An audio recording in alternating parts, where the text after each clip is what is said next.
Les gens pensent que pour propager la parole de Dieu, il faut avoir une chaire. Ce qui est complètement faux. Parce qu'il y a des gens que Dieu appelle, ce n'est pas des hommes d'église, ce sont des missionnaires, des évangélistes. Il y en a que Dieu appelle, ce sont des docteurs, ce sont des enseignants qui passent d'église en église pour enseigner. Ils n'ont pas forcément une église. Ils ont parfois besoin juste d'une plateforme à travers laquelle l'enseignement peut être diffusé. Il y a beaucoup d'exemples, moi j'en connais beaucoup. Tu ressens une puissance dans ce qu'il dit. Il a une onction. Et tu ressens la véracité. Tu ressens la révélation de ce qu'il dit. Mais il y a aussi d'autres personnes que tu vois qui ont des églises qui ne sont pas appelés de Dieu. Et la Bible dit que les prodiges qu'ils font et les signes qu'ils font se font par la puissance de Satan. C'est-à-dire, il fait des miracles. Et parfois, il prophétise même.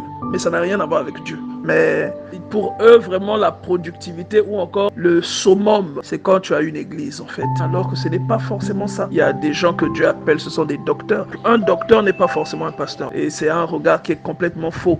Jean-Baptiste n'avait pas de chair. C'est un phénomène de mode.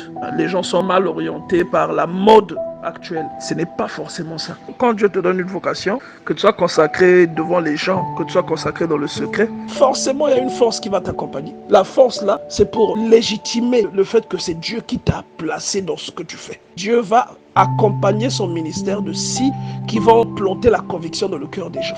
Par exemple, quand Élisée a demandé qu'on aille oindre Jéhu, il avait bien donné la consigne à l'un des fils des prophètes. Tu vas l'emmener à l'écart, tu le consacres. Donc personne ne l'avait vu. On lui a même demandé qu'est-ce qu'il y a. Il n'a pas voulu dire. Mais dès le lendemain, l'autorité que Dieu lui a donnée dans le secret s'est manifestée. Donc, tu vois par exemple, quand la Bible dit que tu dois respecter les autorités. Pourquoi la Bible te dit ça? Parce que le pouvoir d'une autorité vient de Dieu. Même quand il se conduit mal. Saül avait l'onction royale. Pourtant Saül c'était un mauvais roi. La position là, elle n'est pas accessible à tout le monde. Donc, quand quelqu'un est élevé, même quand quelqu'un c'est un aîné, pourquoi Dieu demande de respecter les anciens, les aînés, les vieillards? Pourquoi? Parce que c'est une capacité que Dieu seul peut donner à quelqu'un, quel que soit ce qu'il fait. Par exemple, un chef d'État, un ministre, un maire, ce n'est pas par hasard que lui, il est à cette place-là. Ce n'est pas par hasard qu'il est positionné comme ça. Ce n'est pas un hasard.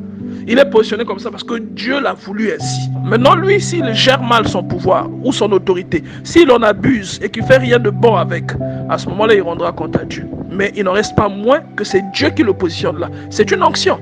Autant David avait l'onction royale, autant Saül avait l'onction royale. Pourtant Saül c'était un mauvais roi, mais il avait l'onction royale. Et David le dit, je ne porterai pas la main sur lui parce qu'il a l'onction. Tu vois, non? Quand Dieu t'expose, ça veut dire que tu es prêt. Si tu as un appel et que tu veux t'exposer avant l'heure, tu vas te casser la gueule. C'est comme un gamin de 12 ans qui porte le costume d'un type de 30 ans. Un pasteur, c'est pas seulement parce que tu fais des prières, tu pries pour les gens, c'est pas seulement ça. Il y a une déontologie. Un pasteur, c'est un conducteur. C'est un guide, c'est un berger. Il doit savoir accompagner les gens, il doit savoir enseigner les gens. Il y a tout un tour qu'il faut faire de l'administration de l'église, toute la culture biblique et tous les enseignements qu'il doit léguer. Donc un homme de Dieu doit avoir de la déontologie. Il y a des choses qu'un homme de Dieu ne fait pas. Il y a des choses qu'un homme de Dieu n'affiche pas. Il y a des choses qu'un homme de Dieu ne laisse pas transparaître. Donc, c'est la déontologie. Il y a des choses que tu ne peux pas enseigner aux gens si toi-même, tu n'as pas porté ces fruits-là. Tu ne peux pas te dire que tu es un homme de Dieu si l'onction de Dieu n'est pas sur toi. Le pastorat, c'est peut-être pas ton appel. Quand quelqu'un s'improvise comme ça, à vite aller se faire appeler pasteur, vite aller construire une église, sans être prêt, même certains points, si tu veux, basiques, tu te perds dans ces points-là, il y a un problème. C'est comme quelqu'un qui a porté un titre avant que le titre lui corresponde. On va considérer ça. Ça, c'est l'aventure. C'est un roi d'ordre, d'excellence, de discipline, d'inspiration. C'est pas un roi de médiocrité, de facilité, de légèreté, quoi. Il n'y a aucun homme qui devient homme de Dieu par improvisation. C'est-à-dire que parce qu'il se conduit bien, après Dieu décide de l'appeler. Non, non, non, non. Même si l'appel là arrive à 80 ans, comme Moïse. Il est né comme ça, avec ce programme, et Dieu a tracé ça comme ça.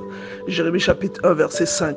La vocation est conférée à quelqu'un avant sa naissance. Donc il y a des gens, c'est comme Jésus le dit, il y en a qui sont eunuques depuis le ventre de leur mère, c'est-à-dire que depuis la naissance, tout ça. Mais il y en a qui le deviennent par la main des hommes. C'est-à-dire c'est l'homme qui a voulu. Ton père est pasteur, toi tu n'as pas d'appel. Toi tu es appelé à faire autre chose. Mais parce que papa était pasteur, l'église là c'est toi qui reprends ça. Toi aussi tu deviens pasteur par la tête de Dieu. Mais c'est pas ton appel. Tu vois, non? Il y a des cas comme ça.